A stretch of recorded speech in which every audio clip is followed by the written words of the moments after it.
আসসালামু আলাইকুম। সবাই কেমন আছেন? আশা করি সবাই ভালো আছেন। আজ আপনাদের জন্য নিয়ে এসেছি গল্পের ২ নম্বর পর্ব। আশা করি গল্পটি আপনাদের ভালো লাগবে। তাহলে চলুন শুরু করা যাক। ওড়নাটা কোনোরকম ভালো করে গায়ে জড়িয়ে নিলাম আবার। আমি একদৃষ্টে গাড়ির দিকে তাকিয়ে আছি। গাড়ির দরজা হাট করে খুলে গেল।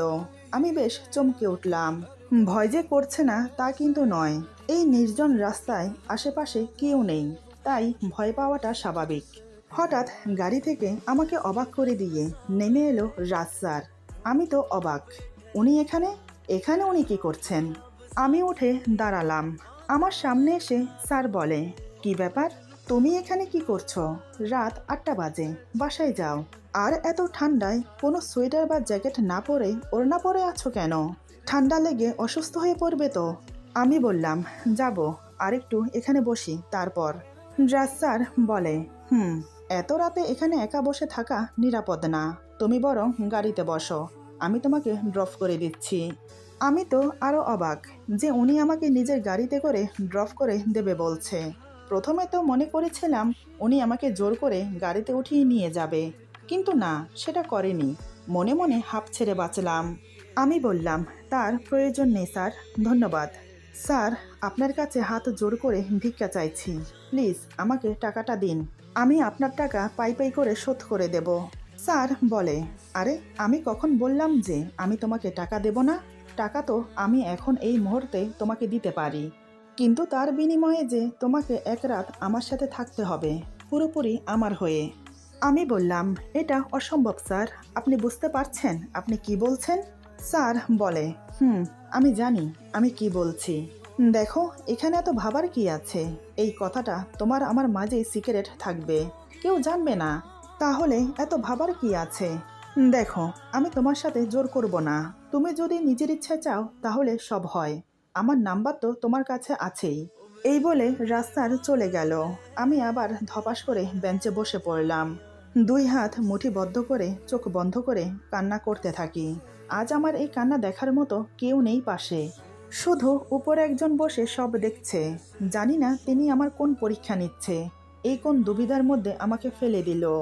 একদিকে নিজের সম্মান, অন্যদিকে বাবার জীবন। কোনটাকে বেছে নেব আমি? আমাদের যে বাবা ছাড়া আর কেউ নেই। নানান কথা ভাবতে ভাবতে উঠে হসপিটালে গেলাম। রাত এখন 10:30। মা, বোন, ছোট ভাইটা না খেয়ে আছে। যাওয়ার সময় কিছু ফল, জুস, ব্রেড আর বিস্কিট নিয়ে গেলাম। আমাকে দেখে মা উত্তেজিত হয়ে বলে, সারাদিন কোথায় ছিলি? ডাক্তারেরা কি যেন বলছে, আমি কিছু বুঝতে পারছি না। আমি মাকে সান্ত্বনা দিয়ে ডাক্তারের সাথে দেখা করলাম। ডাক্তার বলে, ও আপনি এসেছেন?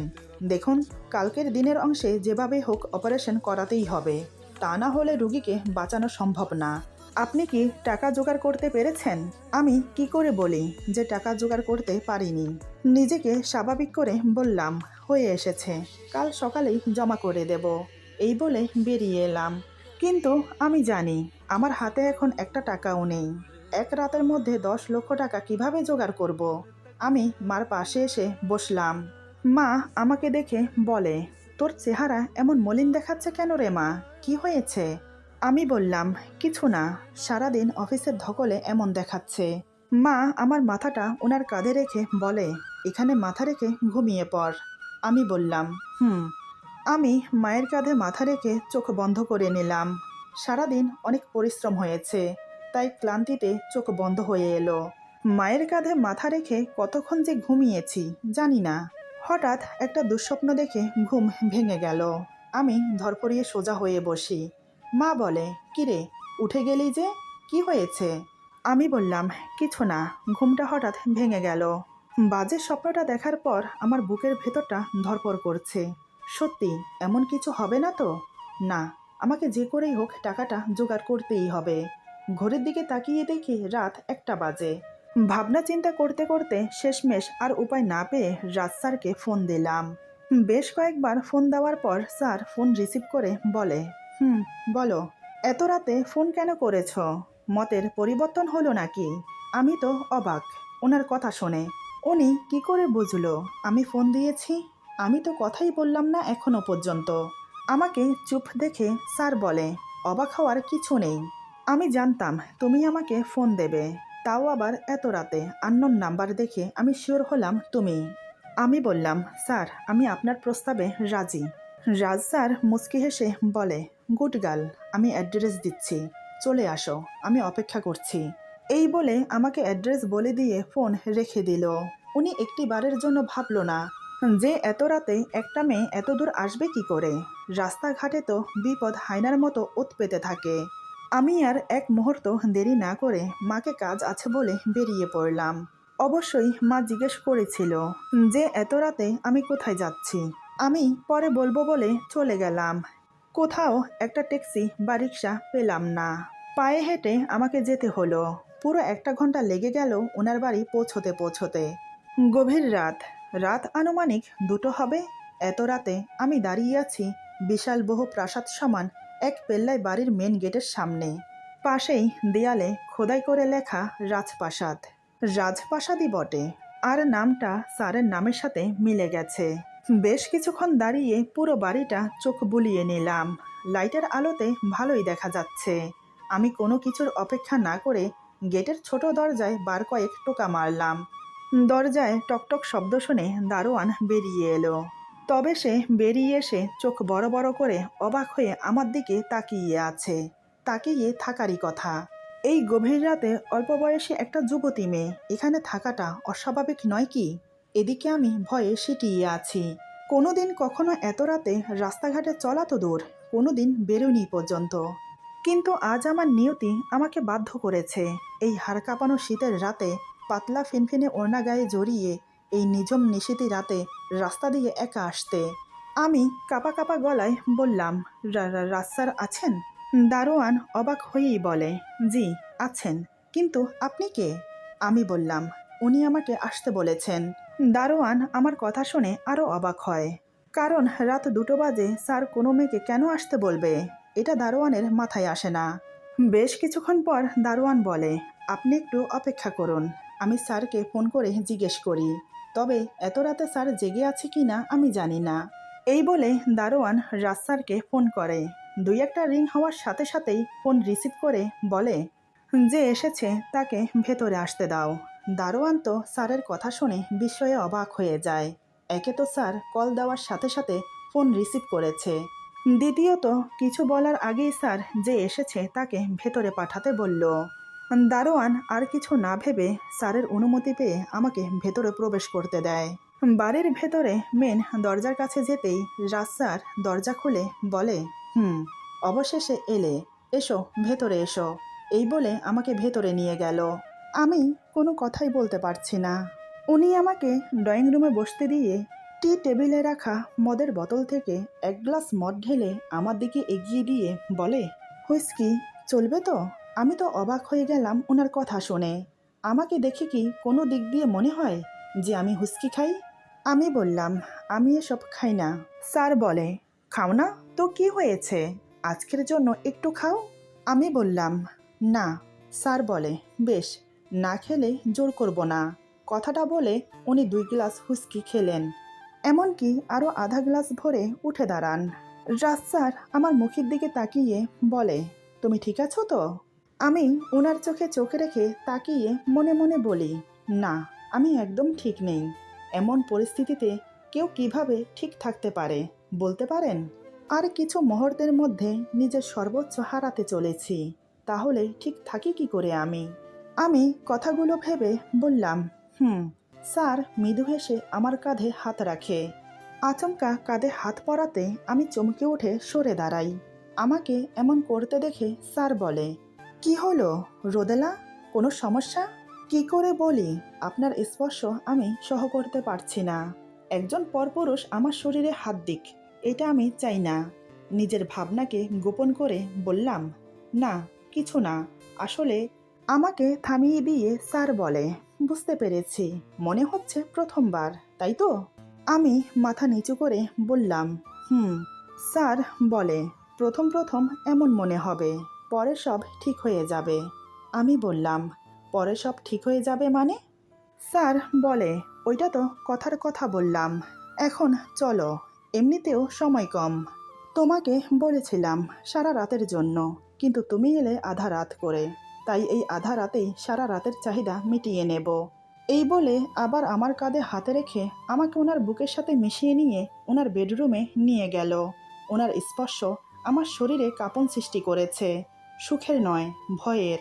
বুকের ভেতরটা ভয়ে আতঙ্কে ধুকধুক করছে। আমি যা করছি সেটা কি ঠিক হচ্ছে? কিন্তু এছাড়া যে আর কোনো উপায় নেই। স্যার আমাকে নিয়ে তার বেডরুমে চলে এলো। রুমে প্রবেশ করে দরজা বন্ধ করে দিল। হাতে রাখা মদের গ্লাসটা খাটের পাশে সাইড টেবিলের উপর রেখে আমার সামনে এসে দাঁড়ায়। রুমটা বেশ গরম, যত সম্ভব গরমের হিটার চালু করে রেখেছে। রাজ স্যার আমার সামনে এসে আমার গলায় পেঁচিয়ে রাখা ওড়নাটা খুলে ফেলে। এখন আমি ওনার সামনে ওড়নাবিহীন দাঁড়িয়ে আছি। উনি আমার বুকের দিকে লোভান্বিত চোখে তাকিয়ে আছে। ওনার দৃষ্টি যেন আমার বুকের উপর থেকে সরছেই না। উনি ডান হাতের আঙ্গুল দিয়ে আমার মুখে আঙ্গুল ঘোরাতে ঘোরাতে গলা বেয়ে আমার বুকের মাঝখানে এসে থামে। আমি তো লজ্জায় চোখ বন্ধ করে আছি। মাথা উঁচু করে ওনার মুখের দিকে তাকাতেও পারছি না। উনি আমার এত কাছে দাঁড়িয়েছিল যে ওনার মুখ থেকে মদের গন্ধটা আমার নাকে এসে লাগছে। কেমন যেন একটা বিশ্রী বোটকা গন্ধ। নাকে গন্ধটা আসতেই পেট গুলিয়ে বমি আসতে চাইছে আমার, কিন্তু আমি বলতেও পারছি না কিছু। দুই হাতে দুই সাইডের জামা শক্ত করে খামচে ধরে চোখ বন্ধ করে দাঁড়িয়ে আছি। উনি আমার কপালে গভীর একটা চুম্বন করল। আমার দুই বাহু ধরে ধীরে ধীরে খাটের একদম কাছে নিয়ে এসে দাঁড় করিয়ে দিয়ে বলে, জামাটা খুলে ফেলো। আমি এবার করুণ মুখ নিয়ে ওনার দিকে তাকালাম। ওনার লোভাতো চোখ দুটো আমার দিকে তাক করা। স্যার বলে, কি হলো, কাপড় খোলো। আমার চোখ দিয়ে টপ টপ করে জল পড়ছে। এবার আমি না চাইতেও বাধ্য হলাম কাপড় খুলতে। উপরের কামিজটা খুলে ফেললাম। স্যার বলে, বুকে আটকিয়ে রাখা ছোট কাপড়টাও খুলে ফেলো। সেটা রেখে লাভ কি? আমার হাত কাঁপছে একটা পরপুরুষের সামনে নিজেকে উন্মুক্ত করতে, কিন্তু আমার যে হাত পা বাঁধা, কিছু করার নেই। আমি চোখ বন্ধ করে সেটাও খুলে দিলাম। তারপর দুই হাতে নিজের উন্মুক্ত বুক ঢাকার চেষ্টা করলাম, কিন্তু স্যার আমার দুই হাত ধরে ফেলে আমার উন্মুক্ত বুকের দিকে চোখ বড় বড় করে তাকিয়ে থাকে। এমন মনে হচ্ছে উনি আমাকে চোখ দিয়েই গিলে খাবে। হঠাৎ আমাকে কিছু বুঝতে না দিয়ে ধাক্কা দিয়ে বিছানায় ফেলে আমার উন্মুক্ত বুকে ঝাঁপিয়ে পড়ে। দুই হাতে আমার বুক চেপে ধরে ঠোঁট ডুবিয়ে দেয় আমার ঠোঁটে। পাগলের মতো ঠোঁট জোড়া আঁকড়ে ধরে চুষে কামড়ে একাকার করে দিচ্ছে। অন্যদিকে বুকে জোরে চাপ পড়াতে আমি ব্যথায় ছটপট করছি। এক হাতে উনি আমার সালোয়ারের রশি ধরে টান দিয়ে সালোয়ার খুলে ফেলল। মুহূর্তেই আমি পুরোপুরি বিবস্ত্র হয়ে গেলাম ওনার সামনে। উনি আমার খালি গায়ে হাত বোলাতে থাকে। উনি আমার ঠোঁটে কিস করতে করতে নিজের কাপড়ও খুলে ফেলে। দেরি না করে উনি আমার সাথে সঙ্গমে লিপ্ত হয়। এদিকে আমি ব্যথায় যন্ত্রণায় কাটা মুরগির মতো ছটপট করছি। অন্যদিকে উনি জানোয়ারের মতো নিজের চাহিদা পূরণ করেই যাচ্ছে। আমি যে ব্যথায় চিৎকার করে কান্না করছি সেটা যেন ওনার চোখেই পড়ছে না। কিন্তু বেশি সময় নিল না। একটানা 20 মিনিট করে উনি শান্ত হয়ে গেল। মনে মনে স্বস্তির নিঃশ্বাস ফেললাম আমি। ভেবেছিলাম এখানেই শেষ, কিন্তু না। উনি উঠে কোমরে টাওয়াল পেঁচিয়ে এক হাতে মদের গ্লাস নিয়ে অন্য হাতে একটা সিগারেট ধরিয়ে জানালার পাশে গিয়ে দাঁড়ায়। আমি উঠে বসে কাপড় পরতে নিলে স্যার বলে, কাপড় পরবে না, যেভাবে আছো সেভাবে শুয়ে থাকো। আমার এখনো হয়নি, অনেক দিনের অভুক্ত তো, তাই প্রথমবারে তাড়াতাড়ি হয়ে গেছে।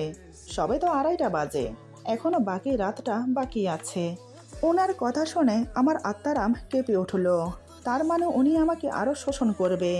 এই 20 মিনিটে আমাকে নরক যন্ত্রণা দিয়েছে, আবার যদি করে আমি তো মরেই যাব। এদিকে বিছানায় রক্তে মাখামাখি। প্রথমবারে এমন, না জানি দ্বিতীয়বারে কেমন অবস্থা হয়।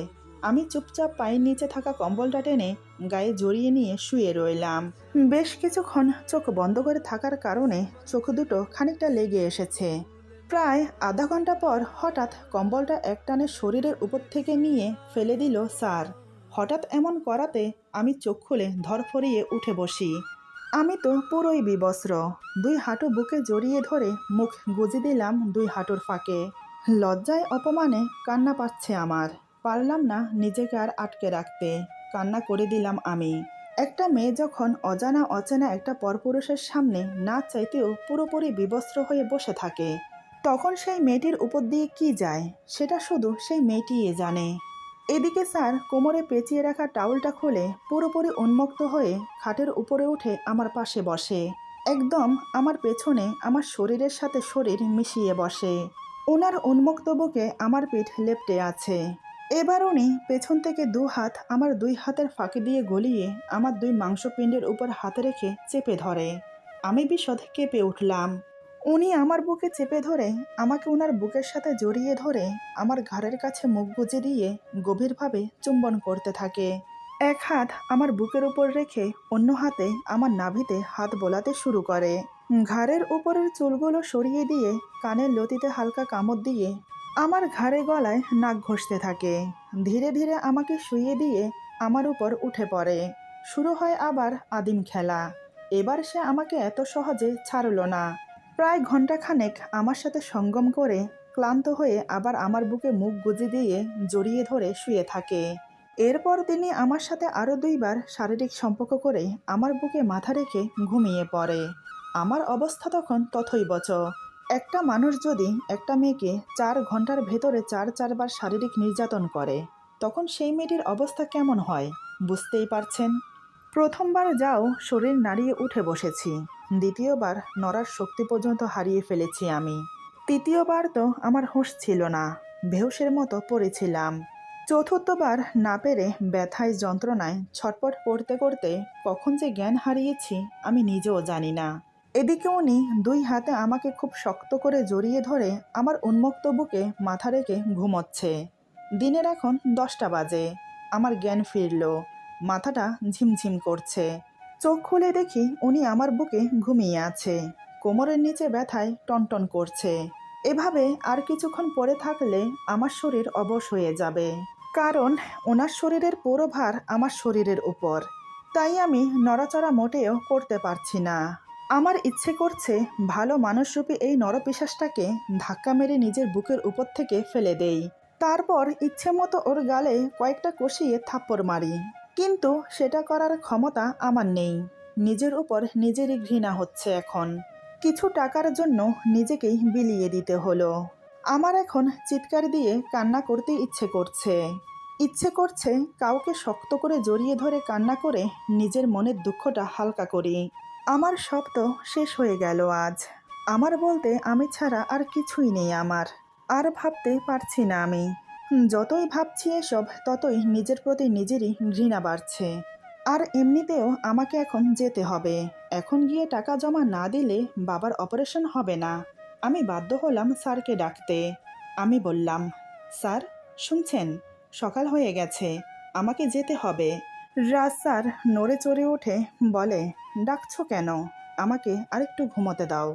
আমি বললাম, আমাকে যেতে হবে, আমি এখন না গেলে অনেক বড় সমস্যা হয়ে যাবে। প্লিজ স্যার আমাকে যেতে দিন। না চাইতেও স্যার বাধ্য হলো আমাকে ছাড়তে। স্যার উঠে টাওয়েল পরে ওয়াশরুমে চলে গেল ফ্রেশ হতে। আমি অনেক কষ্টে উঠে বসলাম। শুধু কোমর না, পুরো শরীর ব্যথা করছে। বেশ কিছুক্ষণ পর স্যার বেরিয়ে এলো। স্যার বলে, আমি বাইরে আছি, তুমি ফ্রেশ হয়ে এসো। এই বলে উনি বেরিয়ে গেল রুম থেকে। আমি কোনো রকম উঠে দাঁড়ালাম। ওয়াশরুমে যাওয়ার জন্য এক কদম সামনে বাড়াতেই ব্যথায় কুকিয়ে উঠলাম। পেট থেকে তলপেট সহ নিচের দিকে পুরো অবশ হয়ে আছে। তলপেটে ব্যথায় কামড়াচ্ছে। শরীরের নিচের অংশে জায়গায় জায়গায় রক্ত শুকিয়ে আছে। আমি যেখানে শুয়েছিলাম সেখানে অনেকটা জায়গা জুড়ে রক্তে ভেসে গেছে। সেটাও এখন শুকিয়ে কাঠ হয়ে আছে। কিন্তু আমাকে তো যেতে হবে। এই ব্যথা নিয়ে কোনো রকম ওয়াশরুমে গিয়ে ফ্রেশ হয়ে কাপড় পরে বেরিয়ে এলাম। এদিকে আমার আসতে দেরি হচ্ছে দেখে স্যার আবার রুমে এলো। রুমে এসে বিছানার চাদরের দিকে অবাক হয়ে তাকিয়ে দেখে অনেকটা জায়গা জুড়ে রক্ত শুকিয়ে আছে। আসলে উনি নেশা অবস্থায় ছিল, তাই কোনো দিকে খেয়াল ছিল না। তবে এটা দেখে ওনার বুঝতে বাকি রইল না যে সত্যি আমার জন্য এটা প্রথম রাত ছিল। মানে এই প্রথম উনি আমাকে স্পর্শ করেছে। তবে মনে হয় একটু বেশিই করে ফেলেছে। মনে মনে এসব ভেবে আমার দিকে তাকায়। আমার চোখে মুখে ক্লান্তির ছাপ ফুটে উঠেছে। এটা ওনার চোখে এড়ালো না। সত্যি আমার শরীর আজ প্রচুর দুর্বল লাগছে। কিভাবে যে আমি হসপিটালে যাব আমি বুঝতে পারছি না। স্যার আমার কাছে এগিয়ে এসে বলে, রোদেলা, তুমি ঠিক আছো তো? ওনার কথার উত্তর না দিয়ে বললাম, আমাকে যেতে হবে, এবার আমাকে টাকাটা দিয়ে দিন। কথাগুলো বলার সময় কান্নায় আবদ্ধ হয়ে এলো আমার গলা। স্যার বলে, ক্যাশ নেবে নাকি চেক নেবে? আমি বললাম, আমার ক্যাশ চাই। স্যার লকার খুলে 10 লক্ষ টাকা ক্যাশ বের করে একটা ব্যাগে করে আমার হাতে দেওয়ার আগে একটা পেপার এগিয়ে দিয়ে বলে, এই পেপারটাতে একটা সাইন করো। আমি অবাক হয়ে বললাম, এটা কিসের পেপার? স্যার বলে, তেমন কিছু না, আসলে আমাদের মধ্যে যা হয়েছে তা তোমার সম্মতিতে হয়েছে, তাই এ পেপার তৈরি করা। দেখো, আমি কোনো পুলিশের ঝামেলায় পড়তে চাই না, তাই পরবর্তীতে কোনো সমস্যা যাতে না হয় তাই এই পেপার তৈরি করা। প্লিজ এগ্রিমেন্টে সাইন করো। আমি পেপারটা হাতে নিয়ে সাইন করে দিলাম। একবার পড়েও দেখলাম না কি লেখা আছে তাতে। আসলে আমার হাতে সময় নেই, তাই আমি তাড়াহুড়ো করেছি। স্যার বলে, একবার পড়ে নিতে পারতে। আমি বললাম, সময় নেই আমার। স্যার বলে, এখানে পুরো 10 লক্ষ টাকা আছে, কোথায় যাবে বলো, আমি তোমাকে দিয়ে আসি। আর হ্যাঁ, তুমি আজ বিশ্রাম নাও, অফিসে যাওয়ার প্রয়োজন নেই। তোমার শরীরের যা অবস্থা, এই অবস্থায় তুমি কাজ করতে পারবে না। তুমি 2 দিন রেস্ট করে তারপর অফিসে জয়েন করো। আমি বললাম, টাকাটা দেওয়ার জন্য ধন্যবাদ, আর 2 দিন ছুটি দেওয়ার জন্য ধন্যবাদ, তবে আপনাকে কষ্ট করতে হবে না, আমি একাই যেতে পারবো। এই বলে খুঁড়িয়ে খুঁড়িয়ে হাঁটতে লাগলাম। স্যার বেশ বুঝতে পারলো আমার হাঁটতে অনেক সমস্যা হচ্ছে। উনি এসে আমার সামনে দাঁড়িয়ে বলে, চলো আমি তোমাকে দিয়ে আসি। আমি বললাম, প্রয়োজন নেই। এই বলে আমি পাশ কাটিয়ে বেরিয়ে গেলাম। উনি শুধু চেয়ে চেয়ে আমার চলে যাওয়া দেখলো। দোতলা থেকে নিচে ড্রয়িং রুমে আসতেই 3-4টা কাজের মেয়ে আমার চোখে পড়ল। তারা ড্রয়িং রুম পরিষ্কার করছে। আমাকে উপর থেকে নামতে দেখে আর আমার শরীরের অবস্থা দেখে ওরা অবাক হয়ে আমার দিকে তাকিয়ে আছে। জানি না ওরা ফুসুর ফুসুর করে কি বলা বলি করছে আমাকে দেখে। আমাকে নিয়ে হয়তো সমালোচনা করছে। এটাই তো স্বাভাবিক। যে বাড়িতে একটা ছেলে একা থাকে, সেই বাড়িতে সেই ছেলের বেডরুম থেকে একটা মেয়ে বের হলে মানুষের চোখে তো কৌতূহল জাগবেই। যাই হোক, ওনার বাড়ি থেকে বেরিয়ে রাস্তায় আসতেই একটা ট্যাক্সি পেয়ে গেলাম। ট্যাক্সিতে উঠে সোজা হসপিটালে চলে এলাম। হসপিটালে এসে মায়ের সামনে দাঁড়াতেই মা যা করলো তার জন্য আমি মোটেও প্রস্তুত ছিলাম না। একে তো সারা রাত শারীরিক নির্যাতন সহ করে এসেছি, তার উপর মায়ের এমন আচরণ একদম অবিশ্বাসজনক। আমি ভাবতেই পারিনি এমন কিছু করবে মা। মুখ দিয়ে কিছু বলার শক্তি হারিয়ে ফেলেছি আমি। এরপর যা হলো, আজকের গল্প এখানে সমাপ্ত। গল্পের বাকি অংশ পেয়ে যাবেন আগামী পর্বে। আশা করি গল্পটি আপনাদের ভালো লাগবে। যদি ভালো লাগে তাহলে কমেন্টে জানাবেন। সবাই ভালো থাকবেন, সুস্থ থাকবেন। আল্লাহ হাফেজ।